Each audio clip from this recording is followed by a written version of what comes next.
All right, thanks, Jill. Paula, this is Robert with Social Endurance. Thank you so much for joining us. And like I said, my name is Robert Diaz, co-founder of Social Endurance, and just want to welcome Paula Boca-Bommarito, Associate Vice President of Enterprise Brand and Community Strategy, Jill Maruca, Community Engagement Coordinator at CopperPoint Insurance Companies. Did I get that correct?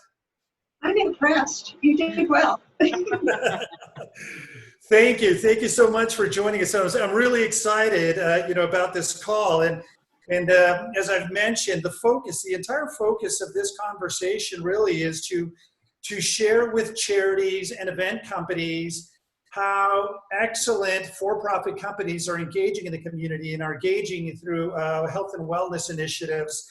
And at the same time, share with other corporate social responsibility executives throughout the world some of the fantastic work that you've been doing. So with that, thank you. And would love to learn a little bit more about CopperPoint Insurance Company. So can you share with us a little bit about, what CopperPoint Insurance does and your roles? Sure. CopperPoint Insurance Companies is a Western-based super regional commercial insurance company that is a leader provider of workers' compensation and commercial insurance solutions. 4 years ago, we were one state, Arizona. Today, we're in 10 different states. We have 750 employees in 13 different locations. We're so excited. Jill and I could not be more excited to participate in the growth of our company, because truly the fiber of CopperPoint is community giving. It is a company with a heart. They realize that doing incredible business just isn't enough. You need to be involved in the community. So I am thrilled, and I get to do the strategy for our enterprise and also partner with our agency brokers. And what they do in the community, we partner with them to double the impact. Jill? Yeah, and I feel very lucky and blessed that I've been with CopperPoint since we kicked off our community giving program in 2002. Our employees are very engaged now. It's really ingrained in our culture as far as giving and volunteering of time and resources. And now, as Paula mentioned, we've extended that to 10 states. I'm really focused within Arizona, and part of what Paula's been doing is engaging our other states and bringing us all together in a collaboration. So we really work together, and she's been key with the expansion, and I'm continuing the engagement of our employees here in Phoenix. Well, that's fantastic. So it's very impressive to see that growth within your organization and to include community engagement with that growth as you expand across 10 states, and I'm sure it continues to grow. So from my research, I did a little bit of research on CopperPoint and actually found just some fantastic stories and examples of how you've engaged in the community. But the Phoenix Business Journal awarded CopperPoint the Arizona Corporate Philanthropy Award in 2008. Can you share with us a little bit about that award and how you engage in the community to give back? We're so fortunate that, again, our company giving is the heart of what we do. So they really want to empower our employees.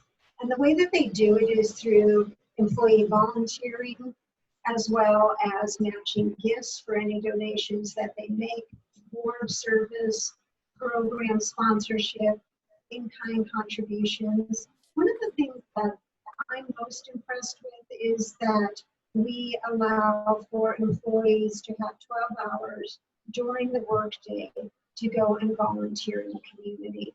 And what Jill and I are doing of late is encouraging team building through those efforts. So they can do it individually or they could do it as a team. And we've seen teams going out there, and it makes such a powerful team building experience to know that you're getting to know each other better, and it's for a greater good. Yeah, That's fantastic. Jill, anything to add to that? Or, I mean, just fantastic. And it's quite an accomplishment, right, to receive an award like that. Right, and I think the first award we got was actually in 2008, which was really an honor, and then to have it again in 2018 and just see how our program had grown and expanded. I think we have 30 leaders on 40 different civic and nonprofit boards within our company. So it's whether it's a chamber or nonprofits, the level of volunteering, and employees now set up volunteer projects themselves. They're not coming to Paula or me. All we hear is, hey, we need some t-shirts because we're going to the food bank this Friday. So that really tells me it's part of our culture, and for employees, it's just something that you do. And as Paula mentioned, we've tied it to the team building, which I think is great. That's fantastic. That's great to hear. And I guess a follow-up to that, putting my hat on regarding, corporate social responsibility, has that increased employee engagement? I think that corporate social responsibility is, as Jill said, just part of our culture. So it has continued the momentum that was started initially with the employee involvement overall. Did you feel, Jill? Yeah, you're cutting out just a little bit, Paula. Sorry about Yeah, that. no, that's okay. So really what I was getting to with that question is, one of the things that we see, especially from a corporate social responsibility standpoint, is that when you put together these initiatives and you get your employees engaging in the community, have you noticed an increase in employee engagement? Yeah. Yeah. I think Jill, both, yes.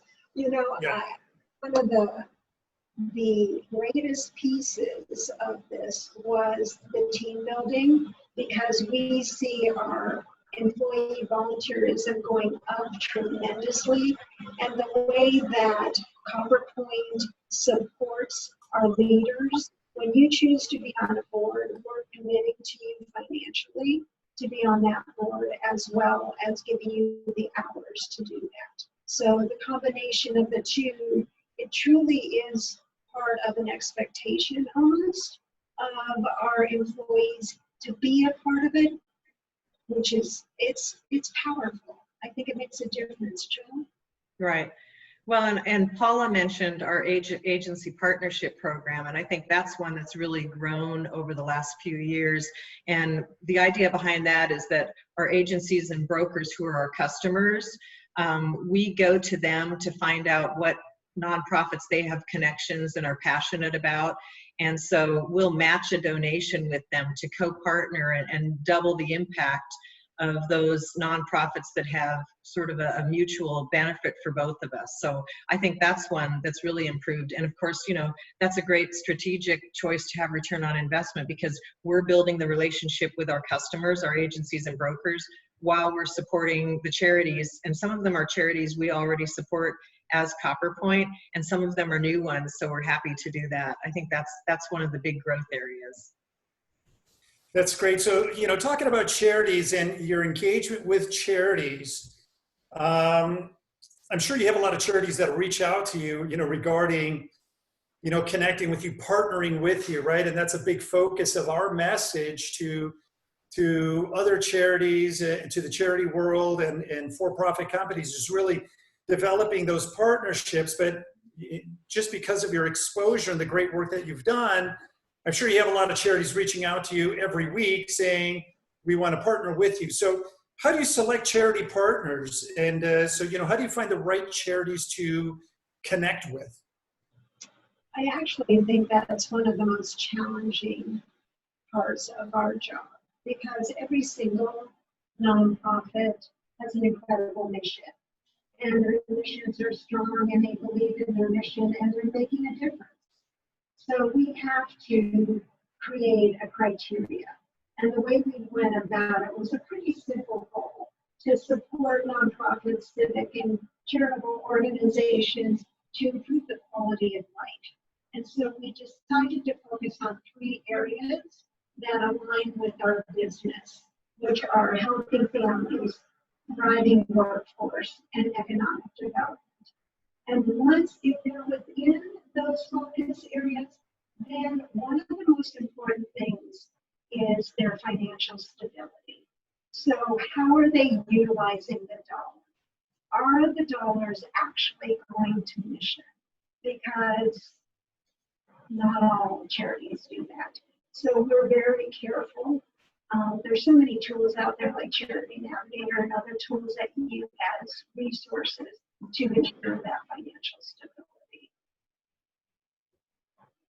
Yeah, that's a great tool, right? To to help you and kind of go through that, because you're exactly right. You obviously you're putting in your time, energy, and your donations and so on, and you want to make sure that the majority of that goes to the right cause, right? Or that it all goes, as much of it that you can have go to that cause that it does. Earlier you mentioned about how you've been expanding. CopperPoint has been expanding, and you're in 10 states now.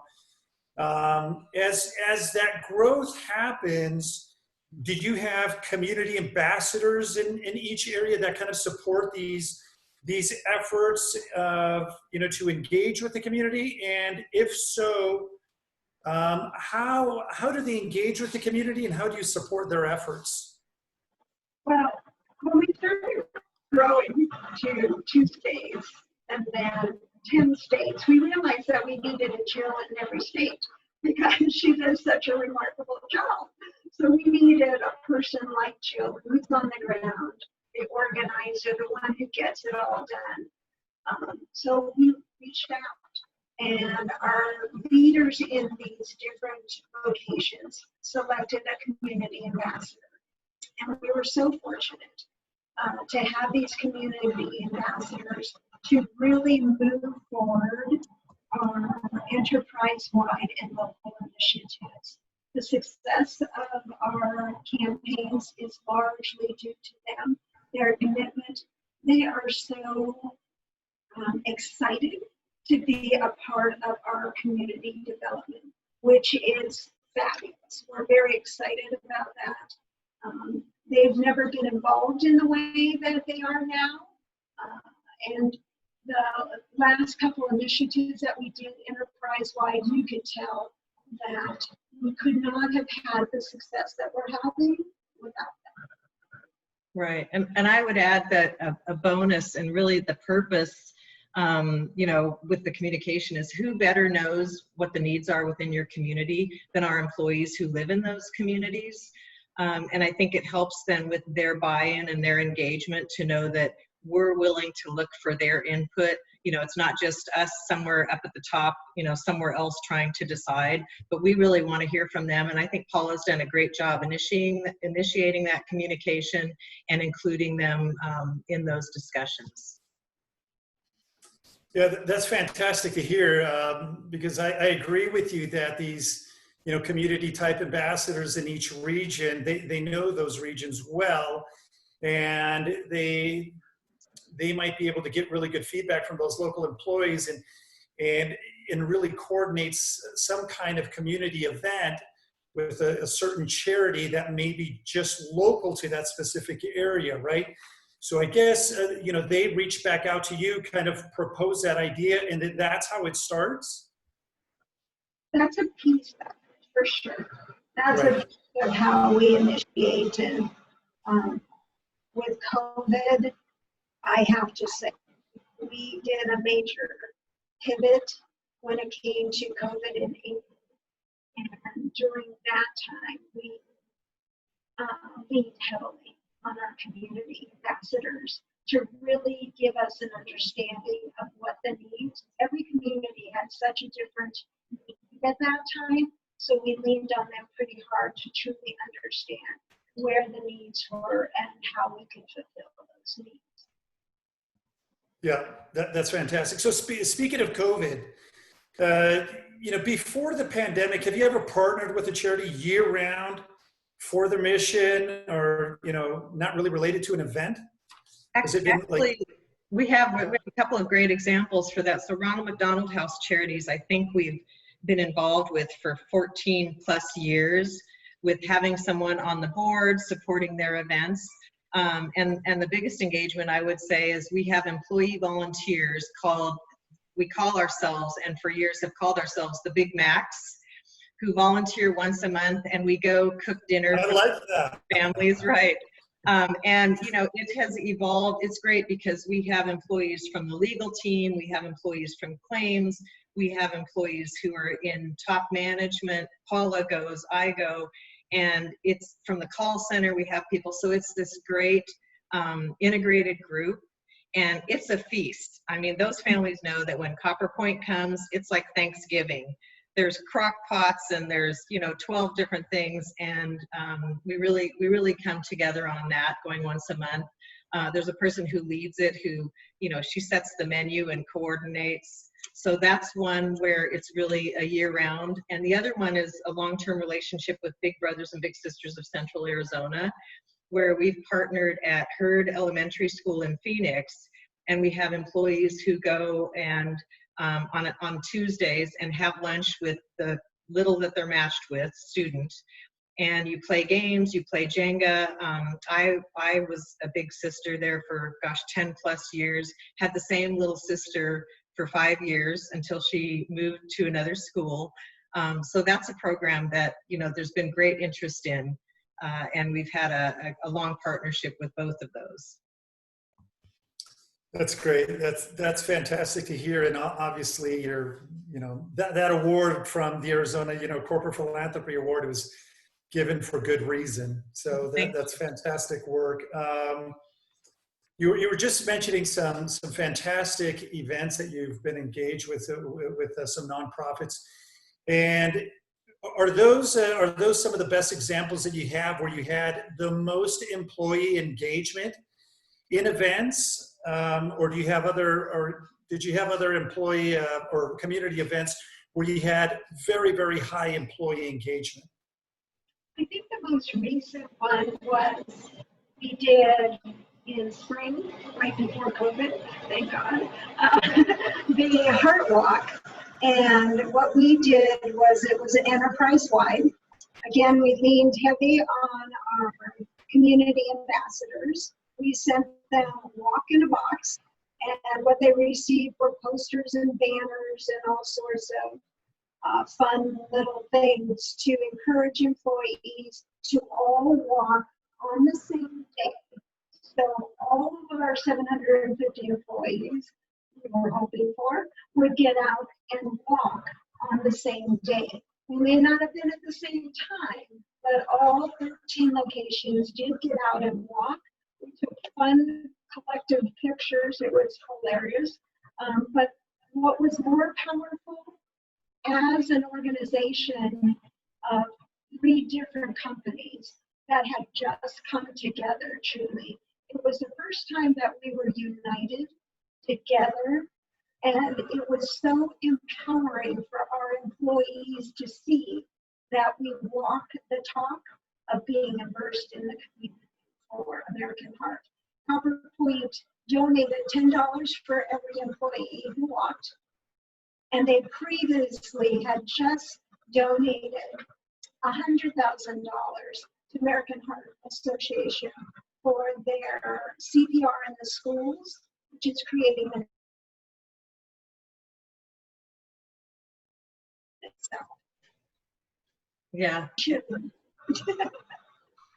And I think one other high engagement is our Pack to School program that's kind of traditionally for about over 15 years now. We've donated 16,000 backpacks filled with school supplies to school children. And each year we adopt an entire school that's Title I with 90% or more children on the free and reduced lunch plan. And our employees team up together and they shop for the supplies. They donate the supplies, they stuff the backpacks, and then we deliver them at an assembly at the school. And I think the level of engagement, because of all those different volunteer options, it's super. And it's great to see the fruition of, you know, we get to give out the backpacks rather than just box them and send them. We've actually pivoted a little bit this year with COVID. We are still doing backpacks. We're supporting a few different nonprofits and schools. and we have one employee who's putting them all together, and then we're just going to courier them. But typically, and hopefully next year, we'll be back to being able to have our employees go and deliver those. And it's just been a super high level of engagement. Every year, the number goes up, even if we have less employees. And then we also expanded it to our California office last year. Wow, that's incredible. Both of those events, I mean, being able to do that heart walk, you know, across all of your offices at the exact same time. And yeah, I think that this is exactly why we do these, you know, interviews, these calls, right? And it's to really share, you know, fantastic ways that these excellent companies are giving back, right? Not only is it to give back to the community, but I also think that a big portion of it is to show the employees that you really do care about the employees, but you also do care about the community that you're in, right? So I think it's these are both fantastic examples of these great initiatives where you have super high employee engagement, you know, across all your offices, engaging to give back in the community, but it's also at the same time, it provides you with this kind of like team building, this focus, this effort as a team to give back. So, I mean, that's absolutely, you know, fantastic. You know, I love hearing these stories. So thank you. Can you tell us a little bit about how you're engaging in the community now during COVID, right? You're not able to do some of these same things, but how are you engaging right now during COVID, you know, to give back to the community and to do some of that team building and employee engagement efforts? This is definitely a trickier dynamic for sure. And we did do a major pivot. I think I mentioned it earlier that Jill and I we're a part of a couple different organizations that have leaders just like us who do the same kind of work within their organizations. And we realize that not all of them are able to give any longer because of COVID. So we decided that as an enterprise, we would pivot and we would move forward to really focus on the enterprise. So what we've done is each month we reflect on where the needs are across our enterprise. And we have, by the end of July, we would have given around $600,000 overall to COVID relief, and we're thrilled about that. We have employees that are creating 2,000 snack packs, and the majority of those snack packs went to seniors that really need to know someone cares. They had handwritten notes in them. They're remarkable. And then in May, we noticed that the employees were getting a little tired of being at home. So we decided to do a matching gifts campaign for COVID relief. So for every dollar that an employee donated, we would match it. So that the outpouring of our employees was just so powerful. We are not permitted to go to nonprofits at this time to volunteer just because we're all working from home. We're trying to keep everyone extremely safe. And that's one of the priorities of our company at this time. Jill, what else? Yeah, well, you mentioned the matching. So, and I think when we heard that not all companies were able to continue giving, you know, I think all of our employees that we've heard from are impressed with, you know, the fact that not only did we continue giving, we kept giving at the level, and we just sort of looked at the focus on the groups that Paula mentioned, you know, the children, the families, the seniors, and the immediate needs of the COVID relief. So. Yeah, that's great to hear, because one of the questions that we do get from nonprofits, and you know, we've been getting this a lot lately, is because we're big promoters of the partnerships, right, with for-profit companies and nonprofits to engage in the community.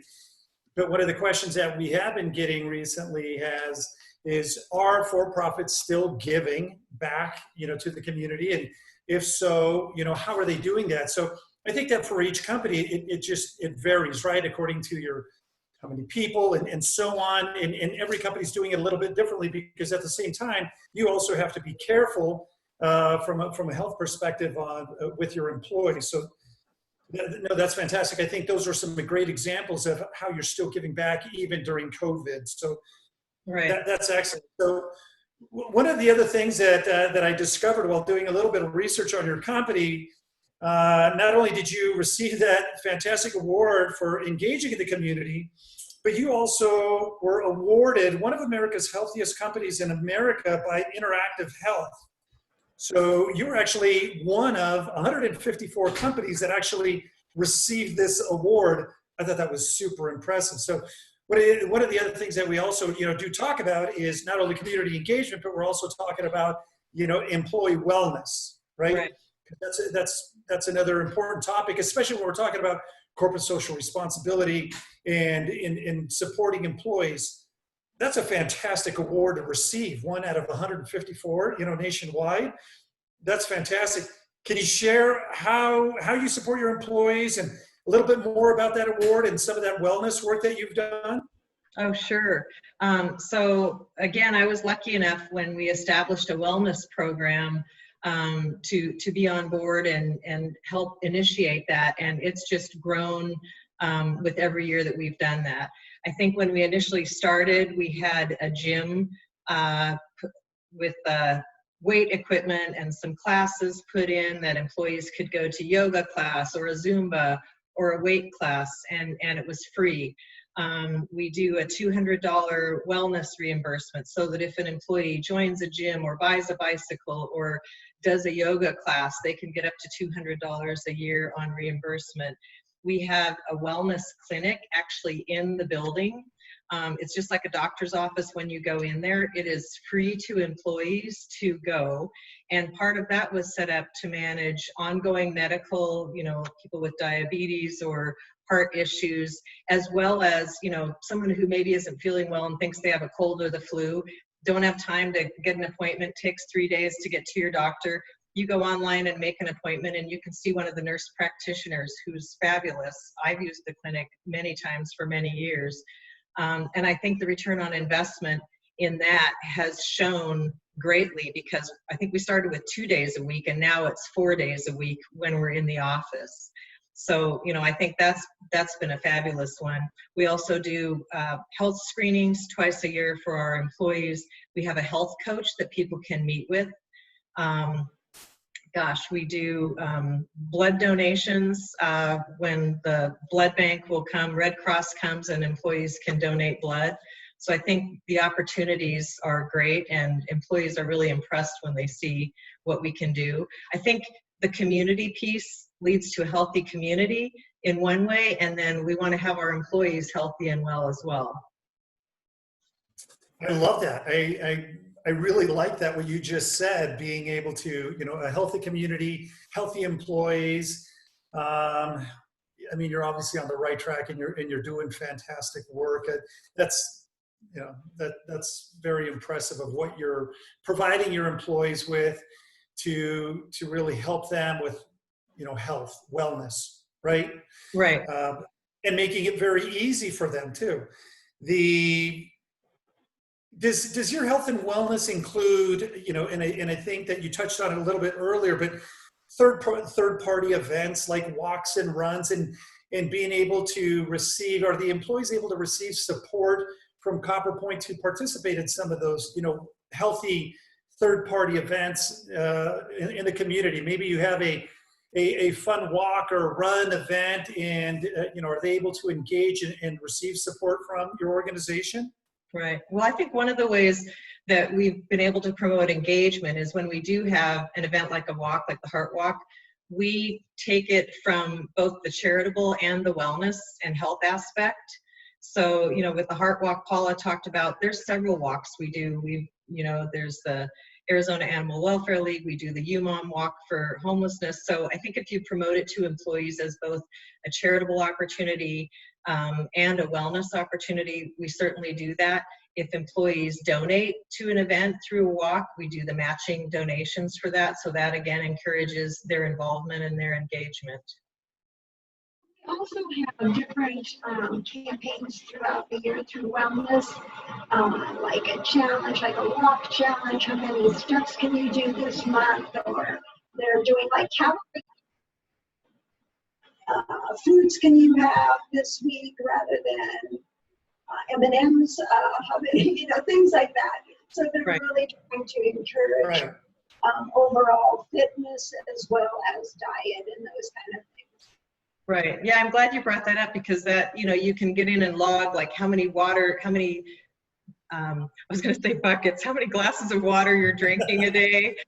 They'll do some kind of friendly competitions where you can team up with your fellow employees, or they'll do walking steps where you can sync your Fitbit with the program that we use. And, like within 6 weeks, you try to get enough steps that you walk to the Statue of Liberty, and you can track it, and they have prizes. And they do holiday weigh-ins where you can go weigh in before Thanksgiving and Christmas, and then you weigh in after. And if you stayed the same or lost weight, you can enter for a prize. So, everybody can use a little extra motivation, so you might as well have fun with it.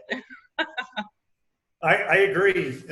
Might as well have some fun with it, right? And I might sign up for that weigh-in during the holidays myself. So due to the pandemic, in regards to health and wellness, due to the pandemic, many events have switched over to virtual events, right? Just because obviously mass participation events have taken a hit, and it's really, you're not able to do that. Have you and your coworkers engaged in virtual events? And if so, what kind of, virtual events, or if not, would you? And if you did, what was the feedback like from the employees? Are you talking about happy hours or no, I'm kidding. Yeah. So any kind of virtual events that have you engaged in, as a group, as a team? Have you done any of that since this COVID-19 hit? We do have some charities like JDRF. Their walk was a virtual walk rather than a person walk. Right. Coming up. So we do have those kind of events. We also have things like we have department huddles, and a lot of the departments are doing walking meetings. So people are walking while they're having one of their health meetings, which is healthy, or let's stand, rise up, during your meeting. Yeah. Little things like that. So and of course, I think we've also pivoted to do telehealth opportunities for our employees.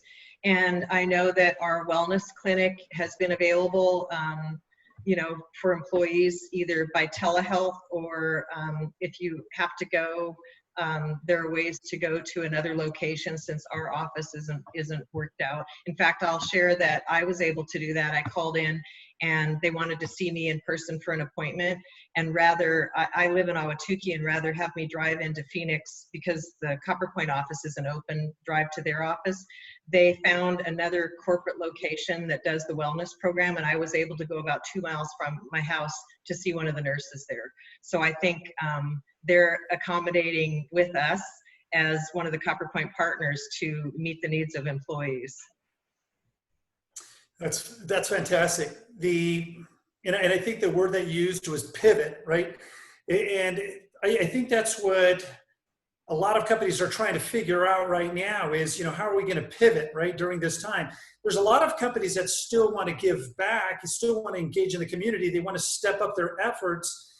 This also includes engaging in virtual events like what you were talking about, your JDRF event that's, I believe, coming up.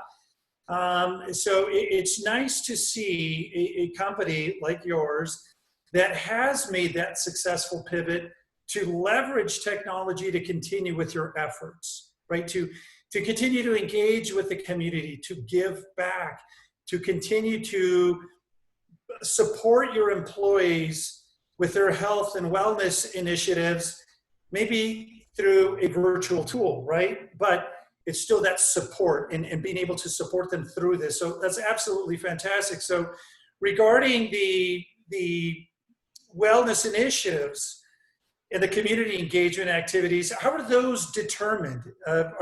Is that driven by employees? So wellness initiatives or community engagement initiatives, how do you select those? Is that a lot of that, is that coming from employees that maybe go to you, Jill, or to Paula and say, here's a really fantastic way for us to engage in a fun walk and support a nonprofit? Is it driven really by employees, or is it a combination of things? It's definitely a combination of things, but we really look at what our employees are interested in and what they want to be involved with. One of the reasons why we chose American Heart is because the majority of us are touched by some level of heart disease and overall wellness. So we really do look at charities that we're going to really support in those ways to how the employees. But definitely, when employees make requests, we try to meet those needs. And I think the one thing we haven't mentioned is our corporate matching for employee gifts.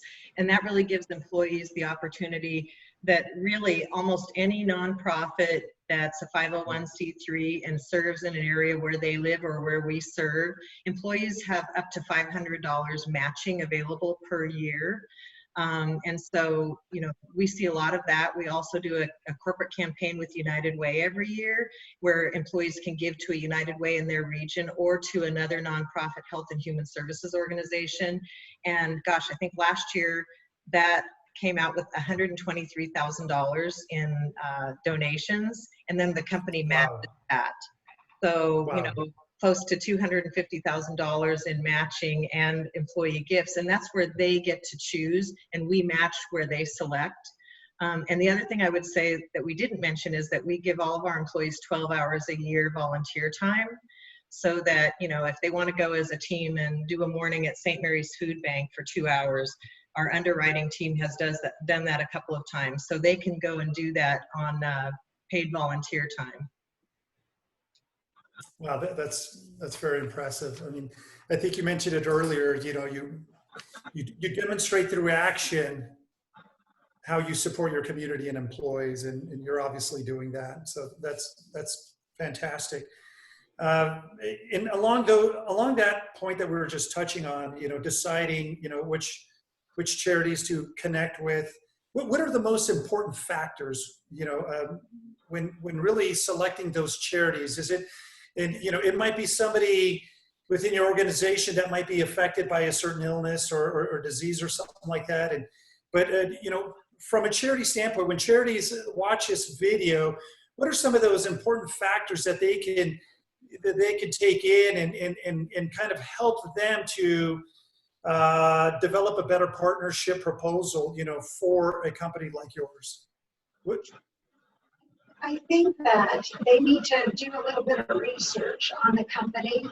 And for us, again, it's that we have decided that we have focus areas, the healthy families, thriving workforce, and economic development. So if their charity falls within one of those categories and is financially stable, then we'll look at it. We'll reflect on it. And is it where we are at right now? Like for us, for the remainder of 2020, we're just focused on COVID.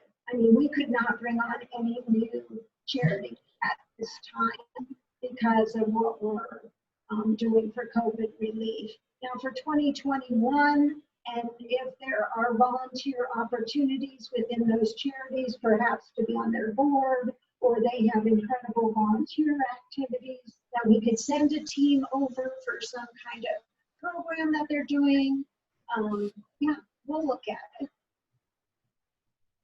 Yeah, fantastic. So last question, and it piggybacks on what we just, spoke about with selecting charities and selecting these events is, when do you typically do this? Do you plan this, at the end of the year, or is this something that or at the beginning of the year, when you start planning, okay, how are we going to engage in the community in next year, or in 2021, how are we going to engage in the community? What is our wellness program going to look like?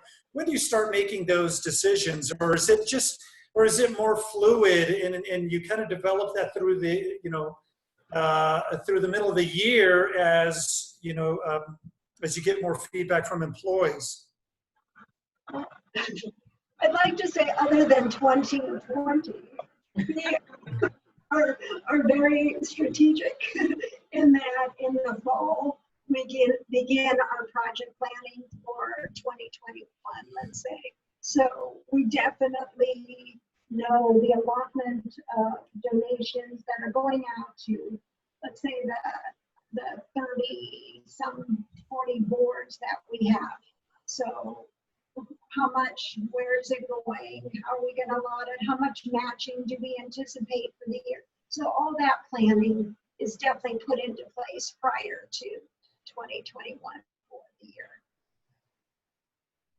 Great, that's fantastic. And again, I'm so grateful for this opportunity to be on this call with you and to learn more about CopperPoint. And again, the focus here is to share it with other for-profit companies, to share it with nonprofits and event companies. And really what we're hoping here is that charities can take some of this information to develop some fantastic partnerships with for-profit companies like CopperPoint. And at the same time, we hope that some of what you've shared today will inspire other corporate social responsibility executives, throughout the world, maybe give them some ideas, some insight on how they can maybe improve their program and, to give back more. So again, thank you, appreciate your time and for all the great work that you're doing, and keep it up, and would love to connect with you on a future call, sometime, maybe at the end of the year. Well, thank you for the opportunity, and I want to give a plug for our employees because they're so amazing. Because whatever opportunities we offered, if they didn't engage and choose to be generous in giving their time and resources, because the company does that, I think that really makes it work. Totally agree. Thank you for this opportunity. We appreciate it. Okay, thank you.